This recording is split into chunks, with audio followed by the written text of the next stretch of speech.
ಓಂ ಶಾಂತಿ. ಇಂದಿನ ಮುರಳಿ ದಿನಾಂಕ 29 ಜೂನ್ 2026. मुरली महावाक्यಗಳು मीठे बच्चे, अपने को आत्मा समझ, आत्मा से बात करो तो फूल में खुशबू आती जाएगी, देह अभिमान की बदबू निकल जाएगी. ಮಧುರ ಮಕ್ಕಳೇ, ತಮ್ಮನ್ನು ಆತ್ಮ ಅಂತ ತಿಳಿದು ಆತ್ಮರೊಂದಿಗೆ ಮಾತನಾಡಿದಾಗ ಹೂವಿನಲ್ಲಿ ಸುಗಂಧ ಬರುವುದು. ದೇಹ ಅಭಿಮಾನದ ಯಾವುದು ದುರ್ಗಂಧವಿದೆ ಅದು ಹೊರಟು ಹೋಗುವುದು. ಅಂಡರ್ಲೈನ್. ತಮಗೆ ಆತ್ಮ ಅಂತ ತಿಳಿದು ತಂದೆಯ ಇನ್ನೊಬ್ಬರ ಜೊತೆಗೆ ಮಾತಾಡ್ರಿ, ಅಂದರೆ ಇನ್ನೊಬ್ಬ ಆತ್ಮನ ಜೊತೆಗೆ ಮಾತಾಡ್ರಿ.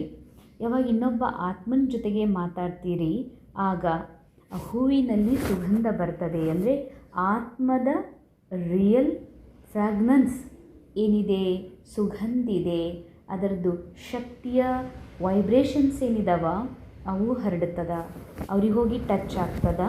ಇದರಿಂದ ದೇಹಭಾನದ ದುರ್ಗಂಧ ಏನಿದೆಯಲ್ಲ, ದೇಹಭಾನದ ದುರ್ಗಂಧ ಅಂದರೆ ನಾನು ಮನುಷ್ಯ ಅಂತ ಅಂದ್ಕೊಂಡಿರುವ ಶರೀರ, ಪಂಚತತ್ವದ ಮೂಳೆ ಮಾಂಸಗಳ ಈ ಶರೀರನೇ ನಾನು ಅಂದ್ಕೊಂಡಿರುವ, ಇದರ ಜೊತೆಯಲ್ಲಿ ನಾನು ಬಹಳ ವಿಶೇಷ ಬುದ್ಧಿಮಾನ್, ನಾನು ಬಹಳ ಮೇಲಿನವರು, ನಾವು ಕೆಳಗಿನವರು, ಈ ರೀತಿ ದೇಹ ಅಭಿಮಾನದ ಯಾವುದು ದುರ್ಗಂಧಿದೆ ಅದು ಹೋಗಬೇಕು ಅಂತಂದರೆ ಮೊದಲು ತಮ್ಮನ್ನು ಆತ್ಮ ಸ್ವರೂಪದಲ್ಲಿ ಸ್ಥಿತ ಮಾಡಿಕೊಡ್ರಿ ಮತ್ತು ಎಲ್ಲರ ಜೊತೆಗೂ ಆತ್ಮ ಅಂತ ತಿಳ್ಕೊಂಡೇ ಮಾತನಾಡ್ರಿ.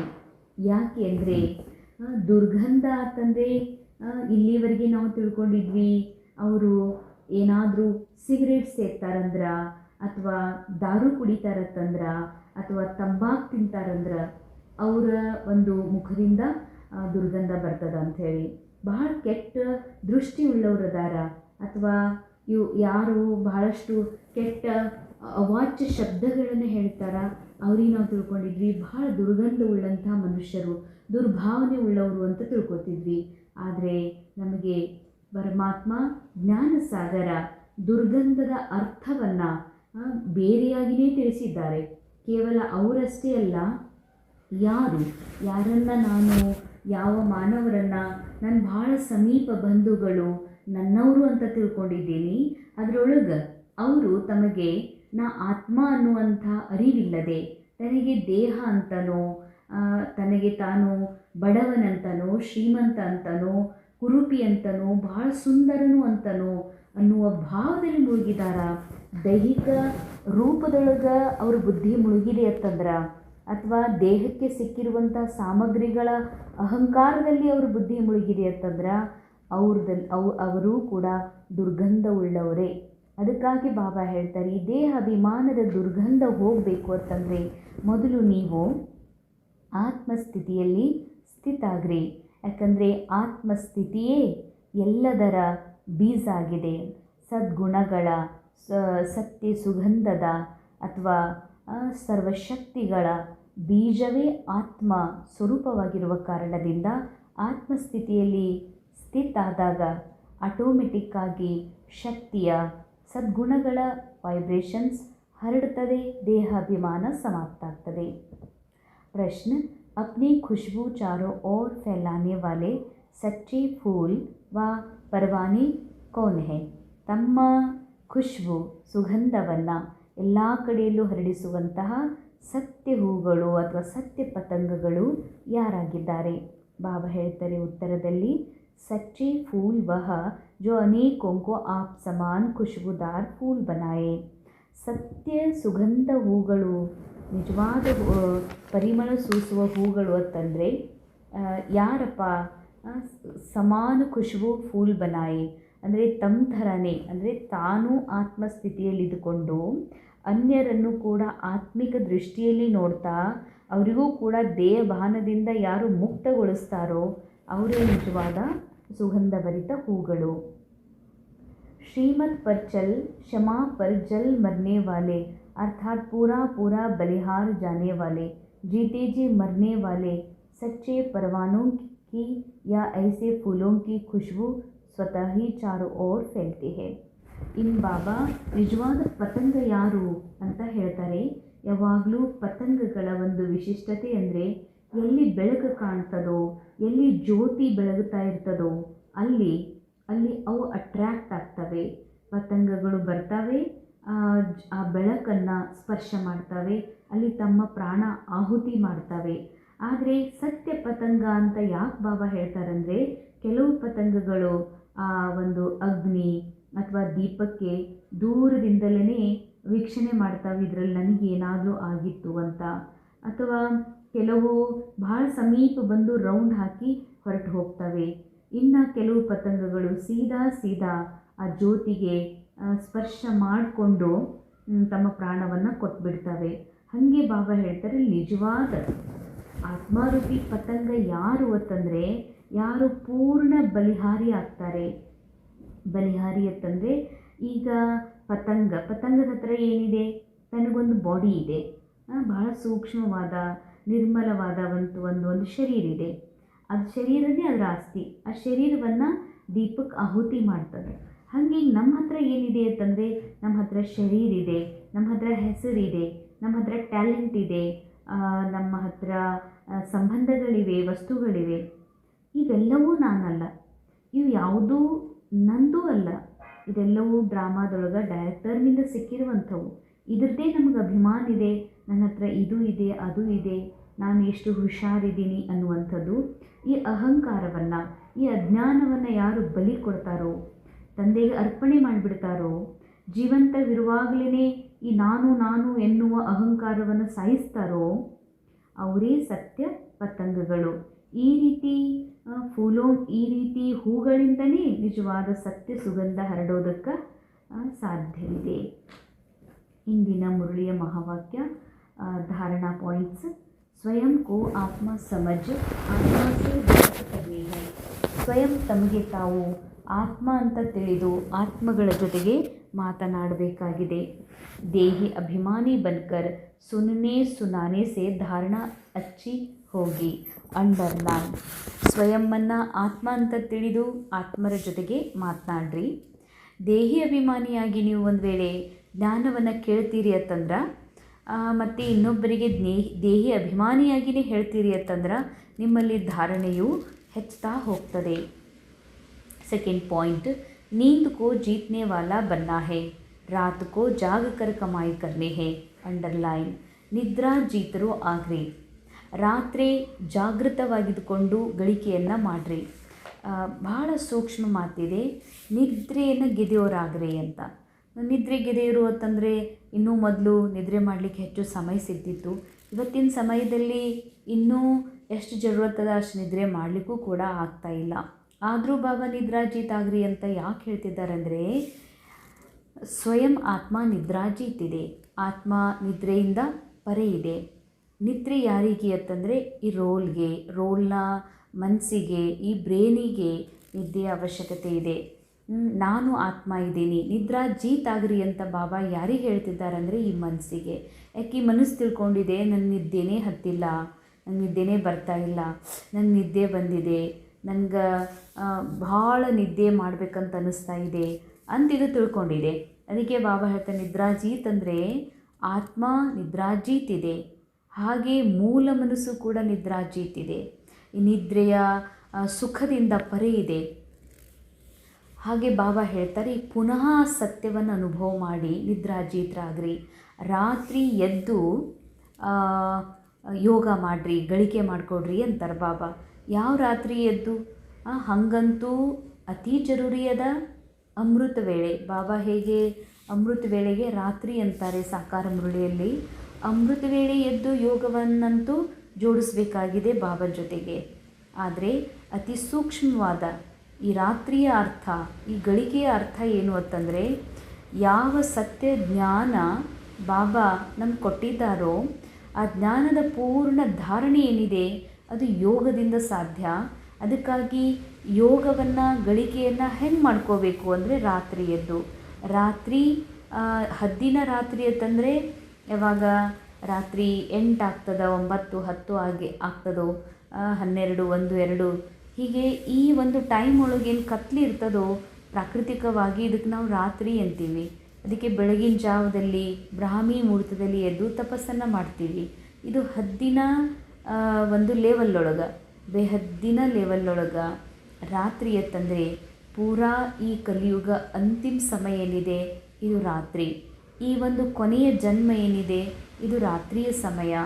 ಅದಕ್ಕೆ ಬಾಬಾ ಹೇಳ್ತಾರೆ, ಈ ಜೀವನ್ ಪೂರ್ತಿ ಜಾಗೃತಿ ಇರ್ರಿ ಅಂದ್ರೆ ಈ ಫಿಸಿಕಲ್ ಲೆವೆಲ್ಲೊಳಗಿನ ನಿದ್ರೆಯ ಮಾತು ಬಾಬಾ ಹೇಳ್ತಾ ಇಲ್ಲ. ನಿದ್ರಾ ಜೀತ್ ಅರ್ಥಾರ್ಥ ಜಾಗೃತ ಇರ್ರಿ, ಜಾಗೃತ ಜ್ಯೋತಿಗಳಾಗ್ರಿ. ನಾ ದೇಹ ಅನ್ನುವ ನಿದ್ರೆ ಒಳಗೆ ಮುಳುಗಬೇಡ್ರಿ. ನಾನು ಮನುಷ್ಯ ಅನ್ನುವಂತಹ ಸ್ತ್ರೀ ಅಥವಾ ಪುರುಷ ಅನ್ನುವಂತಹ ಅಜ್ಞಾನದ ನಿದ್ರೆ ಒಳಗೆ ಮಲಗಬೇಡ್ರಿ, ಜಾಗೃತ ಆಗ್ರಿ. ಅಂದರೆ ನಾ ಆತ್ಮ ಇದ್ದೀನಿ ಅನ್ನುವಂಥದ್ದು ಜಾಗೃತಿ ಇರ್ರಿ. ಈ ರೀತಿ ಜಾಗರಣೆಯಿಂದಲೇ ನಿಮ್ಮ ಗಳಿಕೆ ಆಗೋದಕ್ಕೆ ಸಾಧ್ಯವಿದೆ. ಹಂಗೆ ನೋಡಿದ್ರೆ ರೈಲ್ವೆ ಸ್ಟೇಷನ್ನಲ್ಲಿ ಅನೇಕ ಜನ ಚಾಯ್ ಮಾರುವವರು, ಅನೇಕ ಜನ ಕೆಲವು ವ್ಯಾಪಾರ ಅಥವಾ ಗೇಟ್ ಕೀಪರ್ ಆಗಲಿ, ವಾಚ್ಮೆನ್ ಆಗಲಿ, ಎಲ್ಲ ಆಫೀಸ್ಗಳ ಮುಂದೆ ಅವರೆಲ್ಲ ರಾತ್ರಿ ಜಾಗೃತಿ ಇರ್ತಾರೆ. ಹಾಗಂತ ಅವ್ರದ್ದು ಎಕ್ಸ್ಟ್ರಾ ಈ ಪುಣ್ಯದ ಗಳಿಕೆ ಆಗ್ತದಂತ ಹಾಗೇನಿಲ್ಲ. ರಾತ್ರಿಯಲ್ಲಿ ಜಾಗರಣೆ ಮಾಡಿರಿ ಅಂತಂದರೆ ಇದು ಬೇಹದ್ದಿನ ರಾತ್ರಿಯ ಸಮಯ ನಡೀತಾ ಇದೆ. ಪೂರಾ ಜೀವನವೇ ಜಾಗೃತ ಜ್ಯೋತಿಯಾಗಿ ಇದ್ದಾಗ ಮಾತ್ರ ನಿಮ್ಮದು ಶ್ರೇಷ್ಠ ಗಳಿಗೆ ಆಗೋಕ್ಕೆ ಸಾಧ್ಯ ಇದೆ. ವಿಚಾರ ಸಾಗರ್ ಮಂಥನ್ ಕರ್ನಾ, ಕಿಸಿ भी फालतू बातों में अपना समय नहीं गवाना है. ವಿಚಾರ ಸಾಗರ ಮಂಥನ ಮಾಡಿರಿ, ಬಾಬಾ ಹೇಳುವ ಈ ಶ್ರೇಷ್ಠ ಸತ್ಯ ಜ್ಞಾನದ ಚಿಂತನೆ ಮಾಡಿರಿ. ಇನ್ನೊಂದು, ಯಾವುದೇ ಫಾಲ್ತು ಮಾತುಗಳಲ್ಲಿ ಸಮಯ ಕಳಿಬೇಡ್ರಿ. ಫಾಲ್ತು ಮಾತು ಅಂತಂದರೆ ಹೇಗೆ ಬಾಬಾ ಹೇಳ್ತಾರೆ, ಅನೇಕ ರೀತಿಯೊಳಗೆ ನಮಗೆ ಹೀಗೆ ಅನ್ನಿಸ್ತದಲ್ಲ, ಜನ ಏನು ಅಂದ್ಕೊಳ್ತಾರೋ, ನಾವು ನಮ್ಮ ಮನೆಯೊಳಗೆ ಏನು ಅಂದ್ಕೊಳ್ತಾರೋ ಅಂತ. ಜನ ಆಗಲಿ ಮನೆಯವರಾಗಲಿ ವಿಚಾರ ಮಾಡಿ ನೋಡೋಣ, ಯಾವುದಕ್ಕೆ ನನಗೆ ಬಾಬಾ ಮುಂದೆ ಹೆಜ್ಜೆ ಇಡು ಅಂತ ಹೇಳ್ತಾರೆ. ಅದಕ್ಕೆ ನನ್ನ ಸಂಕಲ್ಪ ಬರ್ತದ, ಜನ ಏನಂತಾರೋ ಅಥವಾ ಯಾರು ಮನೆಯವ್ರು ಏನಂತಾರೋ ಅಂದ್ರೆ ಬಾಬಾ ಏನು ಹೇಳ್ತಾರೋ ಅದನ್ನು ಕೇಳೋದ್ರಿಂದ ಏನಿದೆ, ಸದಾ ನಂದು ಆತ್ಮ ಉನ್ನತಿ ಇದೆ. ಜನ ಏನು ಅನ್ಕೋತಾರೋ ಅನ್ನೋದ್ರಿಂದ ನಾ ಹಿಂದಕ್ಕೆ ಸರಿಯೋದ್ರಿಂದ ಭಗವಂತನ ಮಹಾನ್ ಕಾರ್ಯದಲ್ಲಿ ನಂದೇನೋ ಈ ಒಂದು ಗಳಿಕಿದೆ ಅಥವಾ ಒಂದು ಪಾತ್ರ ಇದೆ, ಅದರಿಂದ ನಾನು ವಂಚಿತ ಆಗ್ತೀನಿ. ಬಾಕಿ ನಾನು ಮನುಷ್ಯರ ಮಾತು ಕೇಳೋದ್ರಿಂದ, ಮನುಷ್ಯರ ಒಂದು ಸಂಘದಲ್ಲಿರೋದ್ರಿಂದ ಶಿವ ಬಾಬಾ ಕೊಡುವಂಥ ಗಳಿಕೆ ಅವ್ರೇನಾದರೂ ನನಗೆ ಕೊಡೋಕ್ಕೆ ಸಾಧ್ಯದೆಯಾ? ಪರಮಾತ್ಮನಿಂದ ಪ್ರಾಪ್ತಿಯಾಗುವುದಕ್ಕಿಂತ ಹೆಚ್ಚಿಗೆ ಏನಾದರೂ ಮನುಷ್ಯರಿಂದ ಜನರಿಂದ ನನಗೆ ಸಿಗೋದಿದೆಯಾ? ಇಲ್ಲ. ಅಂದಮೇಲೆ ಅನ್ಯ ಮಾತುಗಳಲ್ಲಿ ಇಷ್ಟು ಟೂ ಮಚ್ ಇಂಟರ್ಫಿಯರ್ ಯಾಕೆ ಮಾಡ್ತೀರಿ ಅಂತ ಹೇಳ್ತಾರೆ ಬಾಬಾ. ಅದಕ್ಕಾಗಿ ಈಗ ತಾವು ಅನ್ಯ ವ್ಯರ್ಥ ಮಾತುಗಳಲ್ಲಿ ತಮ್ಮ ಸಮಯವನ್ನು ಕಳಿಬೇಡ್ರಿ.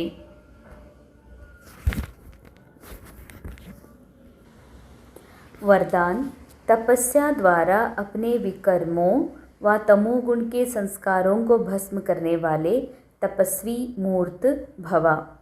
ತಪಸ್ಸಿನ ಮೂಲಕ ತಮ್ಮ ವಿಕರ್ಮಗಳನ್ನು ಅಥವಾ ತಮೋಗುಣಿ ಸಂಸ್ಕಾರಗಳನ್ನು ಭಸ್ಮ ಮಾಡಿಕೊಳ್ಳುವಂತಹ ತಪಸ್ವಿ ಮೂರ್ತರು ಆಗ್ರಿ. जैसे अभी ईश्वरीय पालना का कर्तव्य चल रहा है, ऐसे लास्ट में तपस्या द्वारा अपने विकर्मों और हर आत्मा के तमोगुणी संस्कार व प्रकृति के तमोगुण को भस्म करने का कर्तव्य चलना है. ಹೇಗೆ ಈಶ್ವರೀಯ ಪಾಲನೆ ಕರ್ತವ್ಯ ನಡೀತಾ ಇದೆ, ಅದೇ ರೀತಿಯಾಗಿ ಕೊನೆಯ ಸಮಯದಲ್ಲಿ ತಪಸ್ಸಿನ ಮೂಲಕ ತಮ್ಮ ವಿಕರ್ಮಗಳನ್ನು ಹಾಗೂ ಪ್ರತಿಯೊಬ್ಬ ಆತ್ಮರಲ್ಲಿ ತುಂಬಿರುವಂತಹ ತಮೋಗುಣಿ ಸಂಸ್ಕಾರಗಳು, ತಮೋಗುಣಿ ಏನೆಲ್ಲ ತಮಗುಣಗಳದವ ಅವುಗಳನ್ನೆಲ್ಲ ಭಸ್ಮ ಮಾಡುವಂಥ ಟೈಮ್ ನಡೀತದೆ ಅಂತಾರೆ ಬಾಬಾ. ಅಂದರೆ ನಿಮ್ಮ ಸ್ಥಿತಿಯಿಂದ ಅನ್ಯರ ಸ್ಥಿತಿಯನ್ನು ಸರಿಪಡಿಸುವಂತಹ ಸಮಯ ಬರ್ತದ, ಕರ್ತವ್ಯ ಶುರುವಾಗ್ತದೆ. इसके लिए सदा एक रस स्थिति के आसन पर स्थित हो अपने तपस्वी रूप को प्रत्यक्ष करो. ಅದಕ್ಕಾಗಿ ತಮ್ಮ ಸದಾ ಏಕರಸ ಸ್ಥಿತಿಯಲ್ಲಿ ಆಸನದಲ್ಲಿ ಸ್ಥಿತವಾಗಿ ತಮ್ಮ ತಪಸ್ವಿ ರೂಪವನ್ನು ಪ್ರತ್ಯಕ್ಷ ಮಾಡಿಕೊಡ್ರಿ. आपके हर कर्मेंद्रिय से देह अभिमान का त्याग और आत्मा अभिमानी बनने का तपस्या प्रत्यक्ष रूप में दिखाई दे. अंडरलाइन.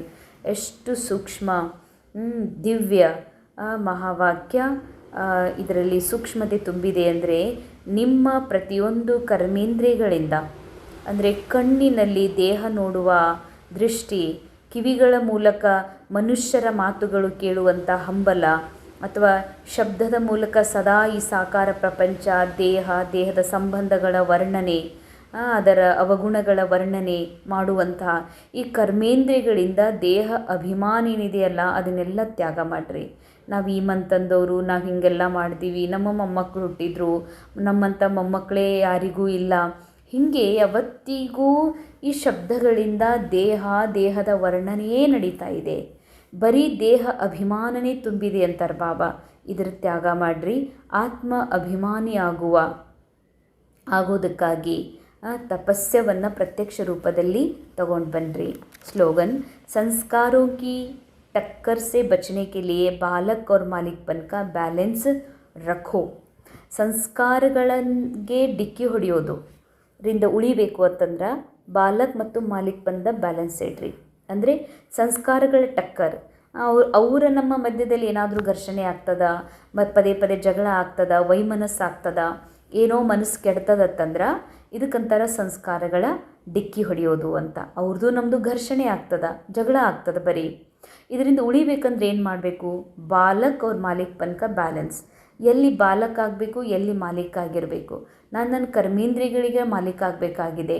ನಾನು ತಗೊಳ್ಳುವಂತಹ ಡಿಸಿಷನ್ಗೆ ನಾನು ಮಾಲೀಕ ಆಗಬೇಕು. ಡಿಸಿಷನ್ ಏನು? ನನ್ನ ಎದುರುಗಡೆಗೆ ಅನೇಕ ವಿಷಯಗಳದಾವ, ಈ ಜಗತ್ತಿನ ಮಾತುಗಳದಾವ.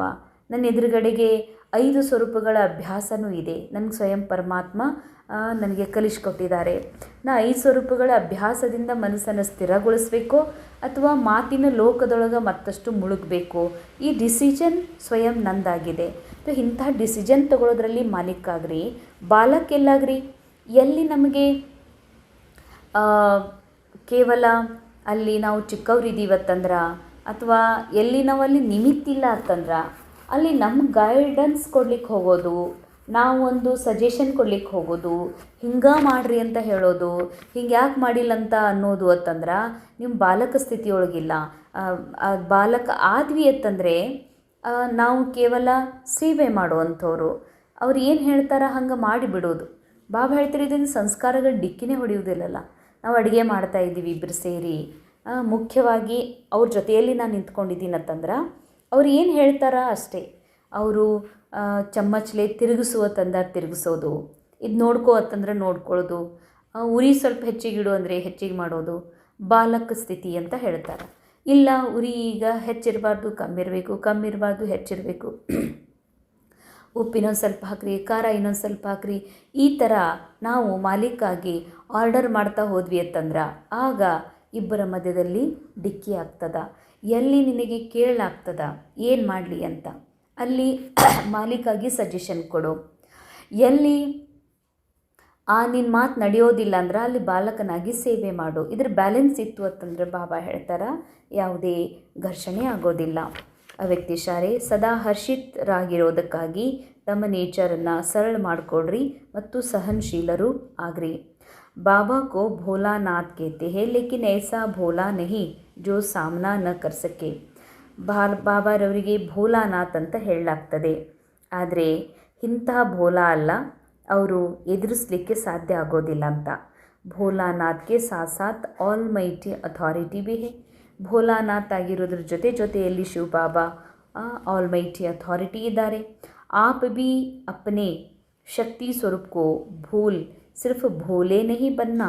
ಹೇಗೆ ಶಿವಬಾಬಾ ಕೇವಲ ಭೋಲಾನಾಥ್ ಅಷ್ಟೇ ಅಲ್ಲ, ಬಾಬಾ ಏನನ್ನು ಎದುರಿಸೋದಿಲ್ಲ ಅಂತ ಇಲ್ಲ. ಬಾಬಾ ಸಿಚುವೇಶನನ್ನು ಪಾರ್ ಮಾಡಿ ತಮ್ಮ ಕರ್ತವ್ಯವನ್ನು ಮಾಡ್ತಾರೆ. ಹಾಗೆ ಬಾಬಾ ಭೋಲಾನಾಥ್ ಆಗೋದ್ರ ಜೊತೆಯಲ್ಲಿ ಆಲ್ ಮೈಟಿ ಅಥಾರಿಟಿ ಅದಾರ, ತಮ್ಮ ಶಕ್ತಿ ಪ್ರಯೋಗ ಮಾಡ್ತಾರೆ. ಹಾಗೆ ಬಾಬಾ ಹೇಳ್ತಾರೆ, ನೀವು ಶಕ್ತಿ ಸ್ವರೂಪವನ್ನು ಮರಿಬೇಡ್ರಿ, ಮರೆತು ಭೋಲಾ ಆಗಕ್ಕೆ ಹೋಗಬೇಡ್ರಿ. ಇಲ್ಲ ಅಂದ್ರೆ ಮಾಯಾ ನಿಮ್ಗೆ ಗೋಲಾ ಹಾಕಿಬಿಡ್ತದ, ನುಂಗಿ ಬಿಡ್ತದ ಅಂತ ಹೇಳ್ತಾರೆ ಬಾಬಾ. ऐसा शक्ति स्वरूप बनो जो माया सामना करने के पहले ही नमस्कार कर ले.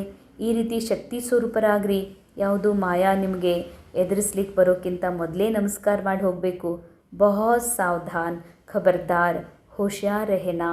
ಮಾಯಾ ಬಹುರೂಪಿಯಾಗಿ ಬರ್ತದ, ಬಹಳ ಸೂಕ್ಷ್ಮ ರೂಪದಲ್ಲಿ ಬಂದು ಅಟ್ಯಾಕ್ ಮಾಡ್ತದೆ. ಅದಕ್ಕಾಗಿ ಭಾಳ ಎಚ್ಚರಿಕೆಯಿಂದಿರಿ, ಬಹಳಷ್ಟು ಸಾವಧಾನಾಗಿರಿ ಮತ್ತು ಹೋಶಿಯಾರಾಗಿರಿ ಅಂತಾರೆ ಬಾಬಾ. ಓಂ ಶಾಂತಿ. ಇಂದಿನ ಮುರಳಿಯ ಮಹಾವಾಕ್ಯಗಳ ಅನುಭವ ಮಾಡೋಣ. ನಾನು ನಿರಾಕಾರ ಆತ್ಮ. ನನ್ನ ನಿರಾಕಾರಿ ಧಾಮದಿಂದ ಈ ಸೃಷ್ಟಿ ನಾಟಕದಲ್ಲಿ ಮಾನವ ಜೀವನದ ಅಭಿನಯ ಮಾಡೋದರಲ್ಲಿ ಮಾನವ ಜೀವನದಲ್ಲಿರುವ ಎಲ್ಲ ಅನುಭವಗಳನ್ನು ಅನುಭವಿಸಲು ಬಂದಿರುವೆ. ಈಗ ಮಾನವ ಜೀವನದಿಂದಲೂ ಪರೆ ನನ್ನ ಮೂಲ ಆತ್ಮಸತ್ಯದಲ್ಲಿ ಪುನಃ ಮರಳಬೇಕಿದೆ. ಅದಕ್ಕಾಗಿ ಪರಮಾತ್ಮ ತಂದೆಯ ಆದೇಶವಾಗಿದೆ. ಸದಾ ಆತ್ಮಸ್ಥಿತಿಯಲ್ಲಿ ಸ್ಥಿತವಾಗಿ ಎಲ್ಲರೊಳಗೂ ಆ ಸತ್ಯ ಸ್ವರೂಪ ಆತ್ಮನನ್ನು ನೋಡುತ್ತಾ ಸದಾ ಎಲ್ಲರೊಳಗೂ ಆತ್ಮೀಯ ಭಾವದಲ್ಲಿ ವ್ಯವಹಾರ ಮಾಡುತ್ತಾ ಸದಾ ಆತ್ಮೀಯತೆಯ ಸುಗಂಧವನ್ನು ಹರಡಿಸುವ ಪುಷ್ಪಗಳಾಗಿರಿ ಅಂತ ನಾನು ತಂದೆಯ ಶ್ರೀಮತದಂತೆ ನನ್ನನ್ನು ದೇಹವೆಂಬ ಅಹಂಕಾರದಿಂದ ಪರಿಯಾಗಿ ನಾನು ಸ್ತ್ರೀ ಎಂಬ ಅಥವಾ ನಾನೊಬ್ಬ ಅಧ್ಯಾತ್ಮ ಯೋಗಿ ಎನ್ನುವ ಅಭಿಮಾನದಿಂದಲೂ ಪರೆಯಾಗಿ ಒಂದು ಶುದ್ಧ ಚೇತನ ಆತ್ಮಸ್ಥಿತಿಯಲ್ಲಿ ಸ್ಥಿತವಾಗಿ ಎಲ್ಲರೊಳಗಿರುವಂತಹ ಆ ಆತ್ಮಸ್ವರೂಪವನ್ನು ನೋಡುತ್ತಿರುವೆನು. ಹೀಗಾಗಿ ನಾನು ಆತ್ಮನಿಂದ ಆತ್ಮೀಯ ಸುಗಂಧ ಪರಿಮಳವು ಹರಡುತ್ತಾ ಅನೇಕ ಆತ್ಮರ ಹೃದಯವನ್ನು ಪರಿಶುದ್ಧಗೊಳಿಸುತ್ತಿದೆ. ಓಂ ಶಾಂತಿ. ಓಂ ಶಾಂತಿ.